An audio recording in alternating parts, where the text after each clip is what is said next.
प्रहलाद के जैसा महान भक्त भगवान नरसिंह के साथ लड़ाई करने के लिए उद्धत हो गया है। इस कथा की शुरुआत इस प्रकार होता है। एक बार देवर्षि नारद, जो कि प्रहलाद महाराज के गुरु है, वो प्रहलाद महाराज से मिलने के लिए उनके राजधानी में पधारे। संयोगवश उस समय प्रहलाद महाराज भगवान नरसिंह देव का पूजा में तल्लीन था। तो सैनिक लोग जाके प्रहलाद महाराज को ये खबर बताया। प्रहलाद महाराज उस समय पूजा अर्चन कर रहे थे और कहा कि आप लोग मेरा गुरुजी को आदर सत्कार के साथ स्वागत कीजिए, मैं कुछ ही समय के अंदर गुरुदेव से मिलने के लिए आता हूँ। उन्होंने कहा बजाया। तो प्रहलाद महाराज भगवान नरसिंह देव की पूजा करते करते तल्लीन हो गया और खो गया, प्रेम में डूब गया। वहाँ देवर्षि नारद इंतजार कर रहे हैं और उन्होंने समझ भी गया कि मेरा शिष्य श्री हरि की प्रेममयी सेवा में डुबकी लगा दिया है। इसीलिए देवर्षि नारद इंतजार ना करते हुए त्रिभाव हो गया, वहाँ से अंतर्धान कर लिया और पूजा करते करते प्रहलाद महाराज के मन में ऐसा भाव उत्पन्न हो गया कि मैं कैसा मूर्ख हूँ, मेरे चाचा जी को, मेरे पिताजी को, मेरे सगे संबंधी को जो मार डाला है, मैं उसका आराधना कर रहा हूँ। मेरा पिताजी के बधिक को मैं आराधना कर रहा हूँ। मैं कैसा पुत्र है, पुत्र का कर्तव्य है पिता का मौत का बदला लेना। तो उन्होंने पूजा करते करते आज्ञा दे दिया, पूजा पाठ बंद है, सैनिकों आप लोग तैयार हो जाओ, अभी मैं जाऊंगा भगवान नरसिंह देव से लड़ाई करने, क्यों वो मेरा पिताजी को मारा है। सैनिक लोग तैयार हो गया, चतुरांगिनी सेना तैयार होके और प्रहलाद महाराज भी तैयार होके बद्रीनाथ में चले, क्योंकि बद्रीनाथ भगवान के इस पृथ्वी लोक के निवास स्थल बद्री विशाल भगवान, वहाँ पे आए कि बद्रीनाथ भगवान से लड़ाई करेंगे। तो रास्ते में भगवान के लीला है। रास्ते में एक व्यक्ति पहाड़ के ऊपर शीत के कारण, ठंडा के कारण उनके शरीर में, तन में ज़्यादा कपड़ा भी नहीं था और ठंडे के कारण उन्होंने वो कपड़ा है और कुछ लकड़ी इकट्ठा कर रहे हैं, सूखी लकड़ी इकट्ठा कर रहे हैं। कर के उन्होंने एक मुट्ठी बांध के और गिरते पड़ते अपने कंध में चढ़ा लिया। उस समय प्रहलाद महाराज उनको दर्शन करके और कहा कि हे वृद्ध, मुझे लग रहा है कि आप बहुत तकलीफ कर रहे हैं, तो मैं आपका कुछ मदद कर सकता हूँ।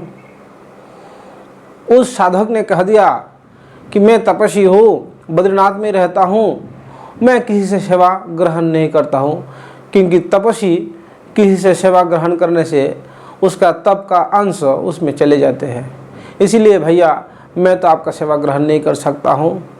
तो प्रहलाद महाराज बहुत अनुनयन कर रहा है कि आप वृद्ध है, आप तो बहुत गिर पड़ रहा है, मैं आपको कुछ मदद तो कर सकूं। प्रहलाद जी के अनुनयन सुन करके वृद्ध ने कहा कि मेरे हाथ से जो लकड़ी के टुकड़ा गिर गया है, तुम उस लकड़ी के टुकड़ा मुझे उठा के अपने हाथ में दे दो। तो प्रहलाद महाराज बहुत प्रसन्न हुए और लकड़ी के टुकड़ा को उठाने जहीं गए हैं, प्रहलाद महाराज देखा कि ये लकड़ी के टुकड़ा टस से मस नहीं हो रहा है, अर्थात हिला नहीं पा रहा है। एक हाथ से पहला प्रयास किया, बाद में दोनों हाथ से प्रयास किया और बाद अंत में जाके संपूर्ण शक्ति, दिव्य शक्ति प्रहलाद ने लगा दिया है। प्रहलाद पसीना पसीना हो गया और अधिक जोर लगाने के कारण उनके मस्तिष्क में जोर पड़ा, शरीर के अंग में जोर पड़ने से अज्ञान अर्थात बेहोश के भूमि पर गिर पड़ा। और वृद्ध देखा कि ये तो भूमि पे गिर पड़ा, तो वो वृद्ध तो और कोई नहीं था, भगवान श्री हरि साक्षात बद्रीनाथ था। तो बद्रीनाथ भगवान ने अपने कर कमल से प्रहलाद जी के मस्तिष्क में स्पर्श किया और प्रहलाद जी सचेत होके खड़ा हो गया और कहने लगा, हे महापुरुष, आप कोई साधारण व्यक्ति नहीं है, आप कोई महान व्यक्ति है, कृपा करके मुझे अपना परिचय दीजिए। परिचय दिया।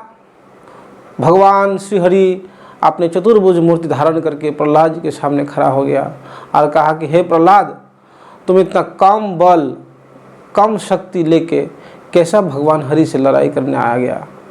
एक लकड़ी के टुकड़ा तुमसे उठ नहीं पा रहा है और तुम भगवान से लड़ने आया। तब तक तो प्रहलाद महाराज समझ चुका है, ये मेरा भ्रम है, ये मेरा अज्ञानता है, ये मेरा महापाप का ही परिणाम है, मुझे ऐसा क्यों हुआ। प्रहलाद जी ने रोते हुए भगवान श्री हरि से प्रार्थना किया, हे प्रभु, मैं आपका भक्त हूँ, फिर भी मेरा मति इस प्रकार क्यों मारे गई, आप इसके बारे में मुझे समझाइए। तब भगवान श्री हरि कह रहे हैं, हे प्रहलाद, मेरा सेवा से मेरा भक्त का सेवा अधिक महत्व है। मेरा भक्त का सेवा अधिक महत्व है। पुराणों में इस प्रकार वर्णन किया है कि मुझसे यमे भक्ता जना पार्थ नमे भक्त ते जना मद भक्तानाम चजे भक्ता तमे भक्त तमामता। अर्थात जो मेरा भक्त है वो सचमुच मेरा भक्त नहीं है, जो मेरा भक्त का भक्त है वही मेरा प्रिय है, वही सचमुच मेरा भक्त है। हे प्रहलाद, तुम जब मेरा पूजा कर रहे थे, नरसिंह का पूजा कर रहे थे, उस समय तुम्हारे गुरु शुद्ध भक्त श्री नारद जी तुम्हारे दर्शन के लिए पधारे। तुम तत्क्षणात मेरा सेवा को बंद करके उनके पास जाना चाहिए था, लेकिन तुमने ऐसा नहीं किया और नारद जी चले गए। नारद जी के मन में तो कोई दुर्भावना तुम्हारे लिए नहीं आया, लेकिन फिर भी मेरा अपराकृत जो शक्ति है वो शक्ति इस भावना को दुर्भावना के रूप में लिया और तुम्हें वैष्णव अपराध हो गया है। और वैष्णव अपराध होते ही तुम्हारे मति छन्न हो गया और तुम मेरे साथ लड़ाई करने के लिए यहाँ तक पधार आया। ये तो मैं तुमको कृपा करके तुम्हारी ये दुर्मति को मैंने सुमति में बदल दिया, नहीं तो तुम बहुत, मैं जानता हूँ कि तुम्हारे छोटे से अपराध के कारण इतना बड़ा दंड नहीं देना चाहिए। तो इससे हम शिक्षा पाते हैं कि वैष्णव अपराध कितना डेंजर होता है भजन में। प्रहलाद जैसा एक महान भक्त को भी इस प्रकार मति छन्न हो सकता है, तो साधारण जीव का और क्या बात है। इसीलिए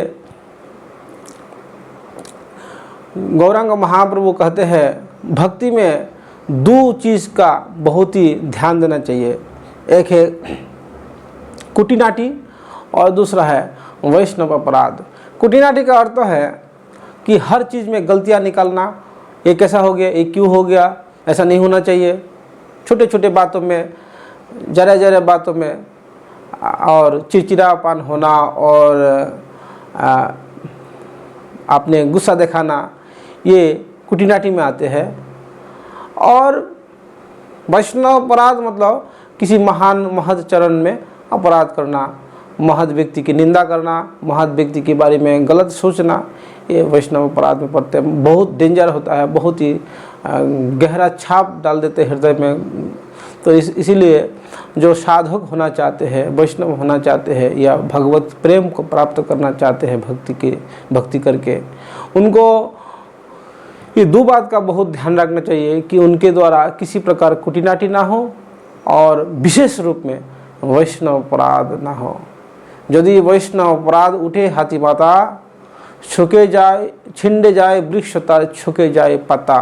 गौरांग महाप्रभु बोलते हैं बड़े बड़े भक्ति रूपी वृक्ष को उखाड़ के फेंक देता है वैष्णव अपराध। इसी क्योंकि भक्ति में सबसे बड़ा बाधक जो है वो कुटिनाटी और वैष्णव अपराध।